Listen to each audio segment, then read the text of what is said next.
Hello friends, welcome back to எச்சி ஊர்தி kitchen. எங்கள் ரெசிபி உங்கள் சமையலறையில். இன்றைக்கி வீடியோவில் முட்டை குழம்பு எப்படி பண்ணுறதுன்னு பார்க்கலாம் வாங்க. இந்த முட்டை குழம்பு செய்கிறதுக்கு 10லேருந்து 20 சின்ன வெங்காயத்தை ஸ்லைசஸாக கட் பண்ணிக்கோங்க. ஒரு இனுக்கு கருவேப்பிலை, 2 தக்காளியை ஸ்லைஸாக கட் பண்ணி வச்சுக்கோங்க. இது சின்ன நெல்லிக்காய் சைஸ் ஒரு புளியை 1 ஹவருக்கு முன்னாடி ஊற வச்சுக்கோங்க. 2 சில் தேங்காய் கொஞ்சமாக சோம்பு போட்டு அரைச்சி வச்சுக்கோங்க. 1/2 ஸ்பூன் சில்லி பவுடர், 2.5 ஸ்பூன் மல்லித்தூள், 1 ஸ்பூன் கடுகு எடுத்துக்கோங்க.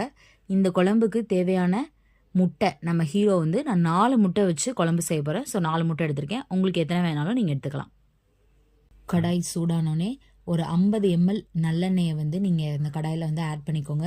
யூஸ்வலாக நீங்கள் புளிக்குழம்பு எப்படி செய்வீங்களோ அதே மாதிரி தான் நம்ம இதையும் பண்ண போகிறோம். புளிக்குழம்புல முட்டையை ஆட் பண்ண போகிறோம்.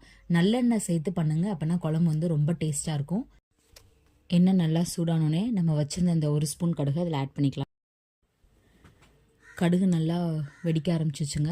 யூஸ்வலாக நம்ம புளிக்குழம்பு வெந்தயம் சேர்த்து தான் பண்ணுவோம். ஆனால் நான் இங்கே வெந்தயம் சேர்க்கலை, கடுகு மட்டும்தான் போடுறேன். டிஃப்ரெண்ட்டாக இருக்கட்டும்னு போட்டிருக்கேன். இப்போ நம்ம வச்சுருந்த வெங்காயம், கருவேப்பிலை இது எல்லாத்தையும் ஆட் பண்ணிவிட்டு நல்லா வதங்கணும். வெங்காயம் நல்லா வதங்கின பிறகு தான் நீங்கள் தக்காளி ஆட் பண்ணணும்.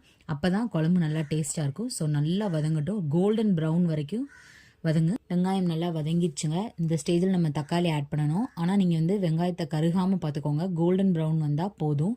இப்போ நம்ம கட் பண்ணி வச்சுருந்த அந்த 2 தக்காளியும் இதில் ஆட் பண்ணிவிட்டு நல்லா வதங்கணும். தக்காளி நல்லா குலைவாகணும். அந்த அளவுக்கு இதை வதக்குனிங்கன்னா தான் குழம்பு எப்பயுமே டேஸ்ட்டாக இருக்கும். எந்த குழம்பு பண்ணாலும் நல்லா வதக்குங்க, அப்போ தான் டேஸ்ட் நல்லாயிருக்கும். இப்போ நம்ம வச்சுருந்த மசாலாவை ஆட் பண்ணலாம். இந்த டிஷ்ஷுக்கு தேவையான அளவு உப்பு இதில் ஆட் பண்ணிக்கோங்க. ஆட் பண்ணிவிட்டு நல்லா மிக்ஸ் பண்ணுங்க. இப்போ நம்ம எடுத்து வச்சுருந்த மசாலாவை அதில் ஆட் பண்ணிக்கலாம். சில்லி பவுடர் போட்டாச்சு. அதுக்கப்புறம் மல்லி பவுடர், நான் 2.5 ஸ்பூன் மல்லி பவுடர் இதில் ஆட் பண்ணியிருக்கேன். இது நான் வீட்டில் செஞ்ச மல்லி பவுடர் தான், நீங்கள் கடையில் உள்ளது கூட ஆட் பண்ணிக்கலாம். எல்லாத்தையும் சேர்த்து நல்லா மிக்ஸ் பண்ணிக்கோங்க. எப்போயுமே மல்லித்தூள் அதிகமாக இருந்தால் தான் டேஸ்ட் நல்லாயிருக்கும் புளிக்குழம்பை பொறுத்த வரைக்கும். நம்ம 1 மணி நேரம் ஊற வச்சுருந்த புளியை கரைச்சிக்கோங்க. நல்லா அதில் உள்ள இது வேஸ்ட்டெல்லாம் எல்லாத்தையும் எடுத்துகிட்டு நல்லா கரைச்சிட்டு இதில் ஆட் பண்ணிடுங்க. ஆட் பண்ணிட்டு நல்லா ஒரு தடவை மிக்ஸ் பண்ணிடுங்க.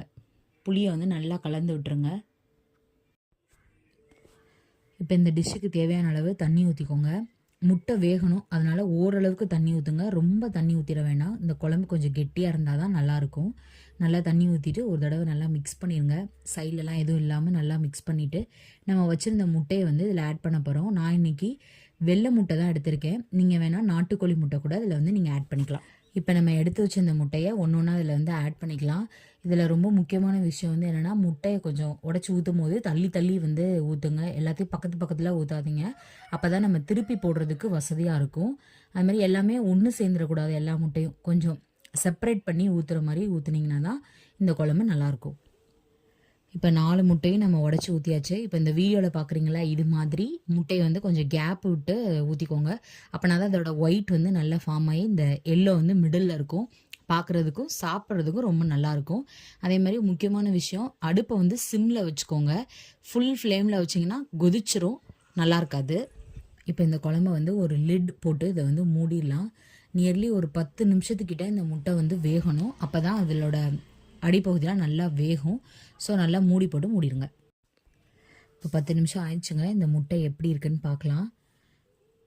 பார்த்தீங்களா எவ்வளோ சூப்பராக வெந்திருக்குதுன்னு. இப்போ அடிப்பகுதியெலாம் நல்லாவே வெந்திருக்கும். நீங்கள் கரண்டியை உள்ளே விடும்போது உங்களால் பெரட்ட முடியணும். அந்த அளவுக்கு இருந்தால் தான் அடியில் நல்லா வெந்திருக்குன்னு அர்த்தம். இல்லாட்டி ஒரு 2 or 3 minutes எகைன் நீங்கள் வேக வச்சுக்கோங்க. பார்த்தீங்களா நல்லா சூப்பராக இருக்குது. திருப்பி போடுற அளவுக்கு இருந்தாலே நமக்கு போதும். இப்போ 4 முட்டையும் உடையாமல் நான் திருப்பி போட்டேன். ரொம்ப கவனமாக திருப்பி போடுங்க, உடையாமல் இருக்கணும்.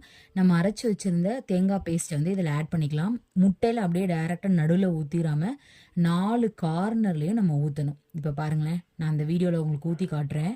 இது மாதிரி நீங்கள் அந்த தேங்காய் ஊற்றுங்க. 4 கார்னர்லேயும் ஊற்றி லைட்டாக மிக்ஸ் பண்ணால் போதும். ஏன்னா நம்ம உடஞ்சிடக்கூடாது. உடஞ்சிச்சுன்னா எக் ஒயிட்டும் எல்லோவும் பிரிஞ்சு போயிடும். அதுக்காக தான் சொல்கிறேன். கரண்டியும் அடிக்கடி உள்ளே விடாதீங்க. இந்த மாதிரி லைட்டாக மட்டும் கரைச்சி மட்டும் விடுங்க. கரைச்சி விட்டு நல்லா மிக்ஸ் பண்ணிக்கோங்க. சைடில் மட்டும் நீங்கள் பண்ணாலே கொதிக்கும் போது அது அப்படியே எல்லா இடத்துக்கும் சரௌண்டிங் ஃபுல்லாக வந்துடும்.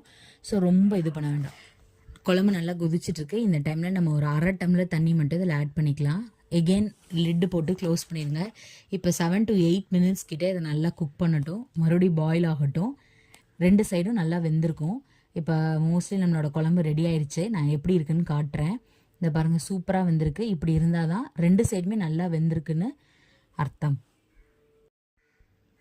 ஆல்மோஸ்ட் நம்மளோட முட்டை குழம்பு வந்து சூப்பராக ரெடி ஆயிடுச்சு. இதில் வந்து குழம்பு வந்து கெட்டியாக தான் இருக்கணும், தண்ணியாக இருக்கக்கூடாது. கெட்டியாக இருந்தால் தான் நல்லாயிருக்கும் சாப்பிட்றதுக்கு. நம்ம வச்சிருந்த இந்த கொத்தமல்லி இதில் ஆட் பண்ணி கார்னிஷ் பண்ணிக்கோங்க. இப்போ நம்ம ஸ்டவ்வை ஆஃப் பண்ணிவிட்டு திரும்பவும் அதே லிட் போட்டு கொஞ்சம் நேரம் க்ளோஸ் பண்ணி வைங்க. ஒரு 1 to 2 மினிட்ஸ் இருந்தால் போதும், சும்மா அந்த ஹீட்டில் இருக்கிறதுக்காக. நம்மளோட முட்டை குழம்பு சூப்பராக தயாராகிடுச்சு. இதை பாருங்கள், இந்த எல்லோ வந்து எவ்வளோ அழகாக வெந்திருக்குன்னு. ஸோ இந்த குழம்பு பண்ணும்போது சிம்மில் வச்சுட்டே பண்ணுங்கள். டைம் ஆனாலும் பரவாயில்ல, சிம்மில் வச்சு பண்ணுங்கள். குழம்பு ரொம்ப சூப்பராக இருக்கும். கண்டிப்பாக உங்கள் வீட்டில் ட்ரை பண்ணி பார்த்துட்டு எப்படி இருந்துச்சுன்னு கமெண்ட் செக்ஷனில் சொல்லுங்கள். நம்மளோட சேனலில் வீடியோ வந்து கண்டினியூஸாக போட முடியல. சில பர்சனல் ரீசன்ஸால் என்னால் அப்லோட் பண்ண முடியாமல் இருந்துச்சு. இனிமேல் நம்மளோட சேனலில் கண்டினியூஸாக நீங்கள் வீடியோஸ் பார்க்கலாம். வேறொரு ரெசிபியில் உங்களை எல்லாம் சந்திக்கிறேன். Until then, it is bye from Sita.